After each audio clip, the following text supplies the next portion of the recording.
Tennessee Titans win 30-17 over the Miami Dolphins. You're watching the MJ Take on Sports Fan Entertainment.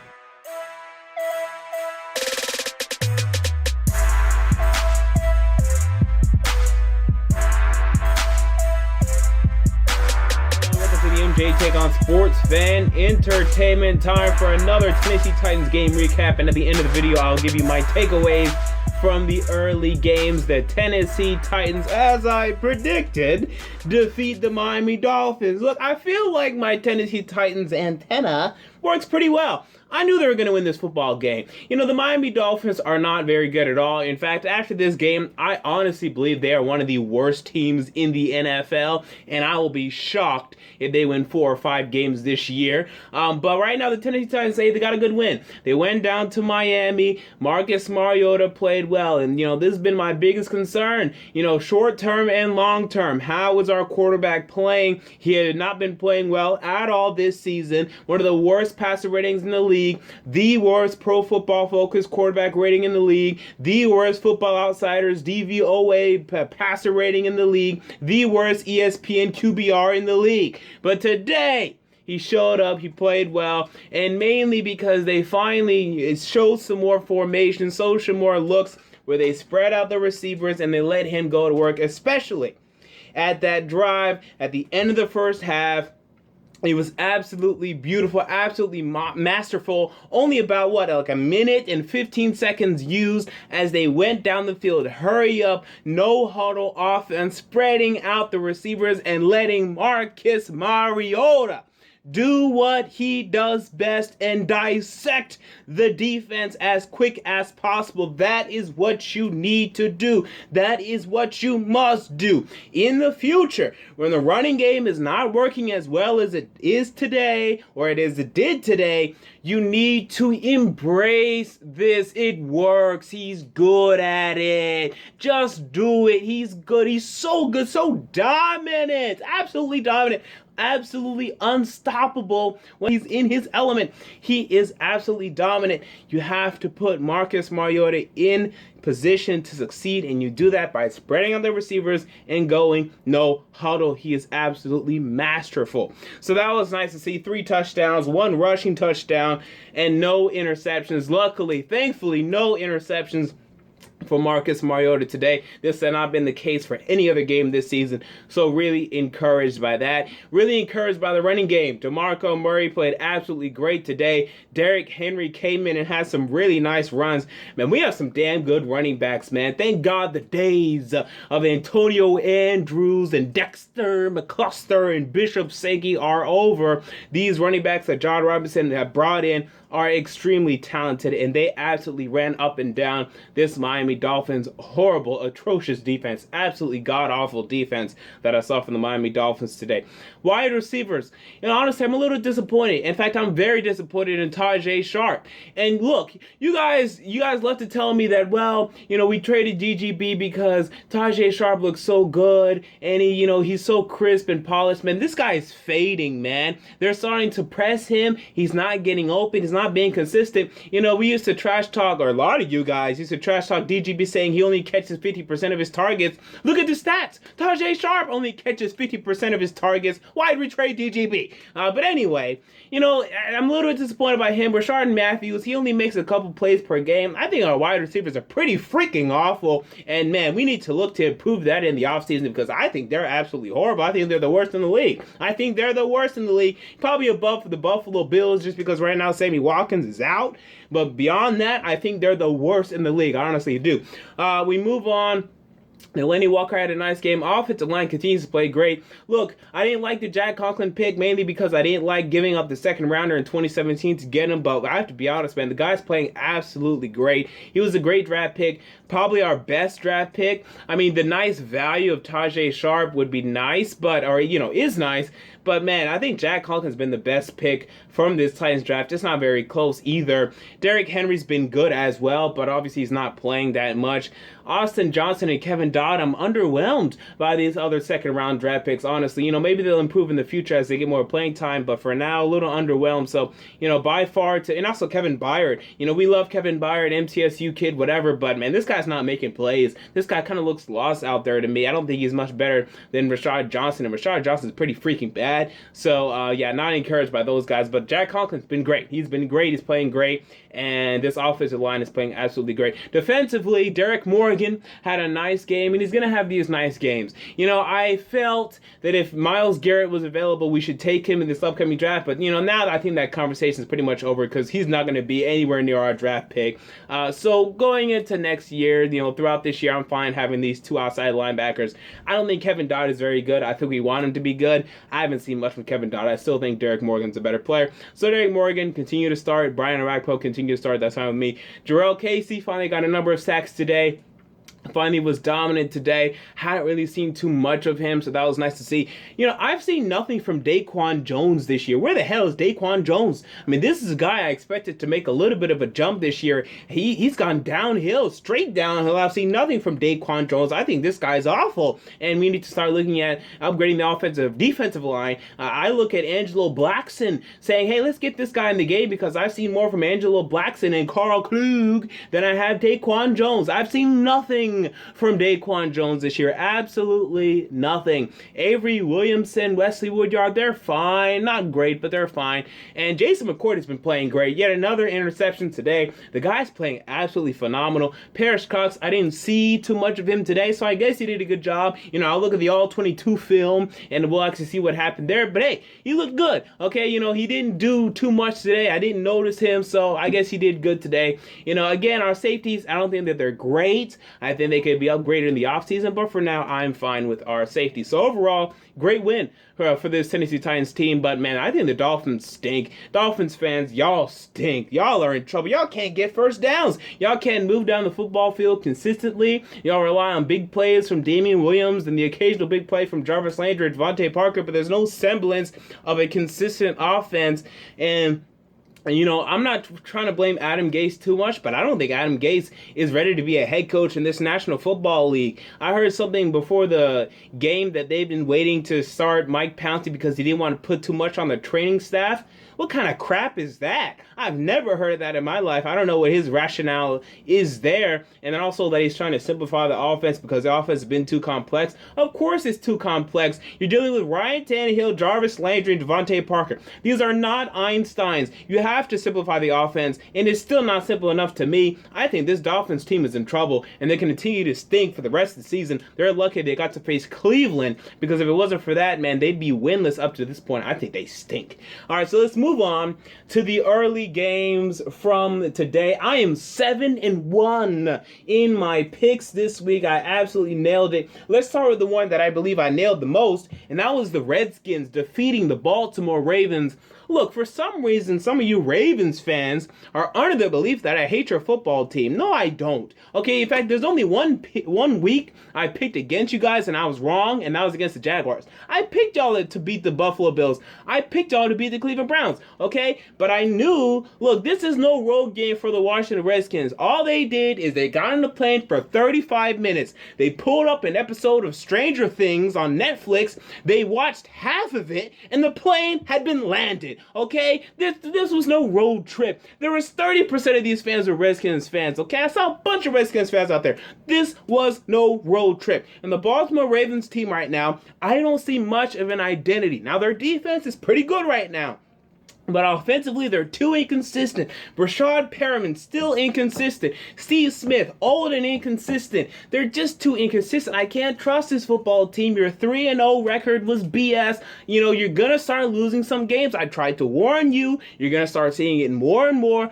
This is a game you probably should have won, even though I didn't think you would have, and you lost it. Bring back your expectations a bit. I'm not saying y'all stink, okay? But in terms of being, an AFC North contender, know you're not. I still think the Bengals are better than you. We'll see how they perform today, but I still think that they're better than you, and we know the Steelers are better than you. And as for the Redskins, I said before the year, I still feel that you guys are the best and most talented team in the NFC East. Just in terms of roster talent, guys like Jordan Reed, guys that you drafted like Josh Doxson and Sua Cravens, and Josh Norman and Brashad Breeland when he decides to play well, and Kirk Cousins is good enough. I still feel you guys, in terms of just pure talent, most talented team in the NFC East. The Eagles are close, but you guys are very talented. So you guys can still compete for this division. Eagles lost today. Cowboys, we'll see what happens. So, don't sleep too much on this Redskins team. But, man, there are still some tough games coming up.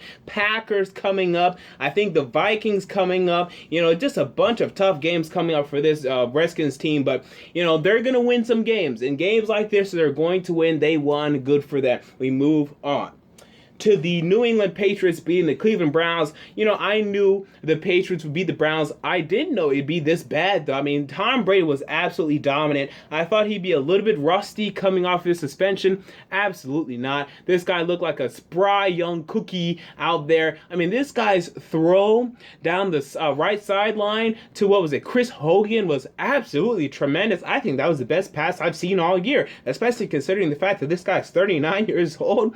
Man, what a throw that was. And this guy is ready to go. And it's so apropos that Martellus Bennett and Rob Gronkowski, these guys that really haven't done much of anything without him, went off today with him. Tom Brady is still Tom Brady, and the Browns are still the Browns. You guys have been consistent up to this point in terms of losing but remaining close, except for week 1.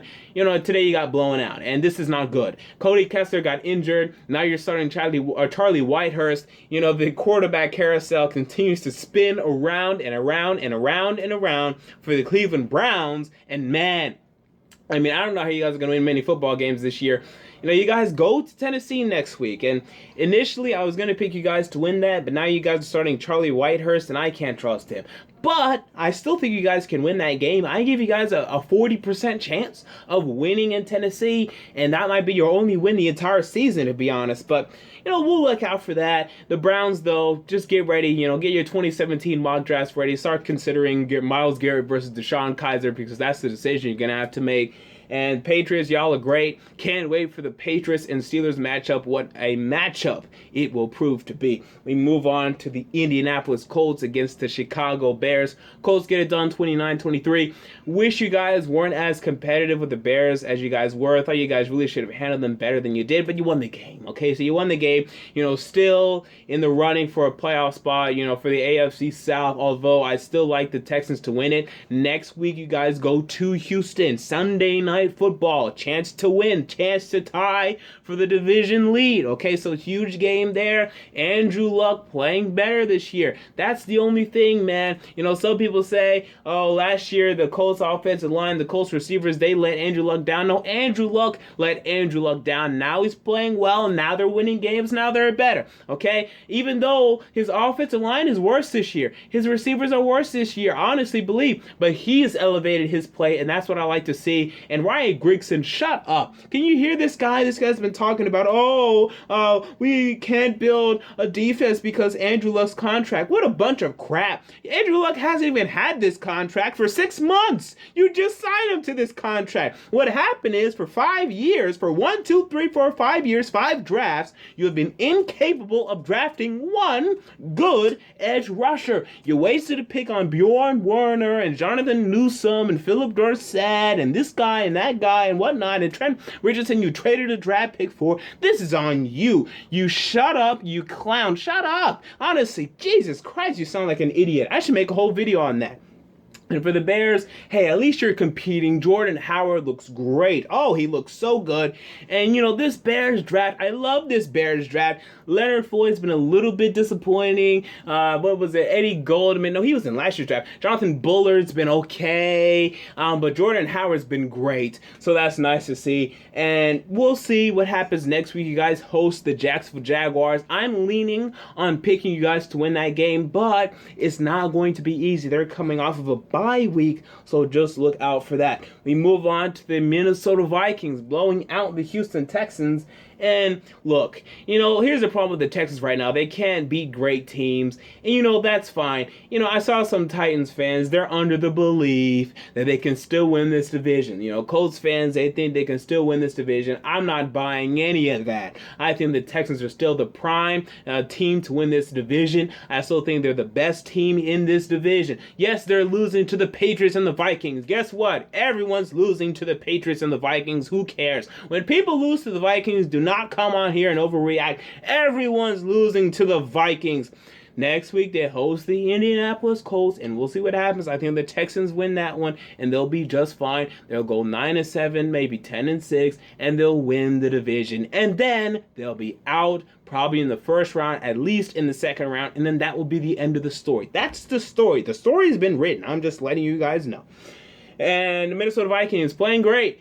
Still waiting for that one game where Sam Bradford is Sam Bradford. I think it's coming up soon. Can't wait for this game in Philly. We'll see what happens there. But for now, he's playing great. And this is something we have to admit. Marcus Sherrills keeps coming up with these punt return touchdowns. They keep pulling that, the rabbit out of the hat or whatever the hell you want to call it.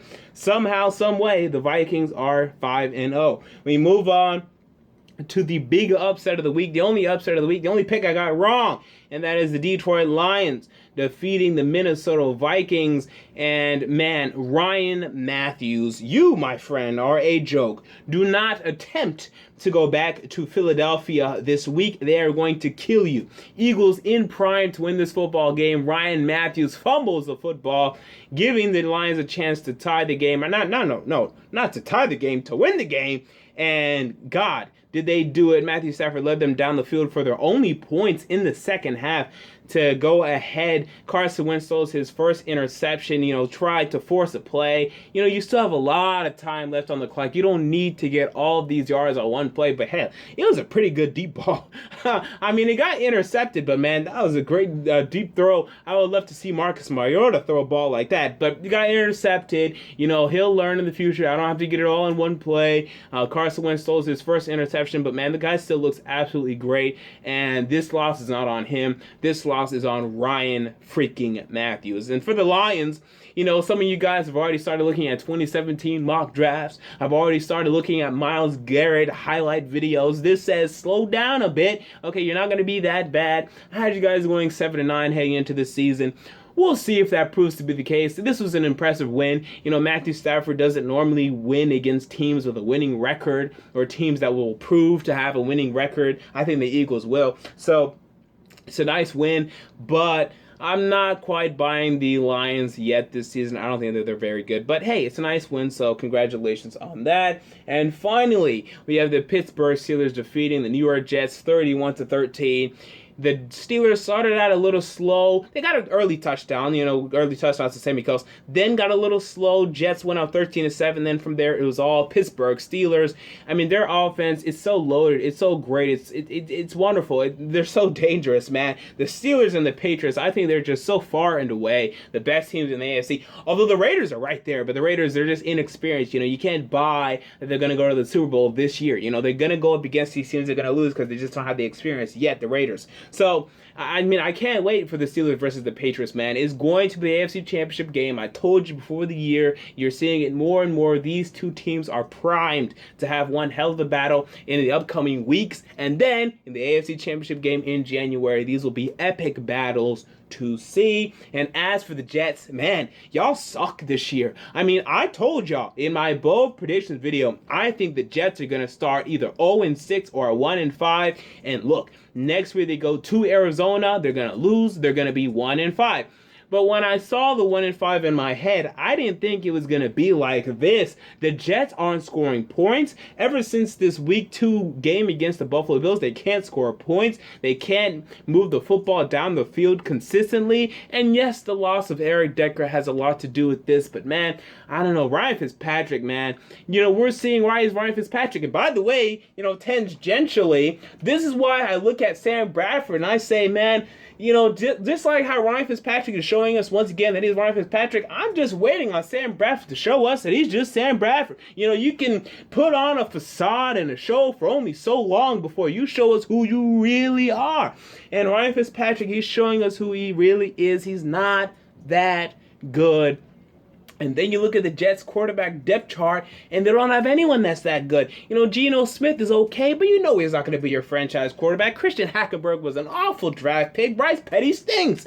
So this Jets team is in one hell of a predicament, one hell of a situation. The defense isn't that good. It's not that good, guys. The linebackers aren't great. The secondary is not great at all. The safeties are good, but the cornerbacks, Darrelle Revis is getting old. The idiot that used to be part of the Cleveland Browns, I can't remember his name right now, but he's not very good. He's all Buster Screen. He's always been overrated. The Jets aren't very good at all this season, and it's a pretty damn big shame to watch unfold. So there you go.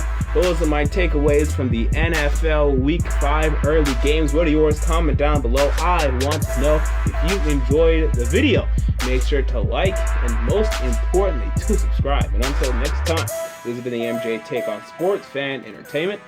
I'm out. Peace.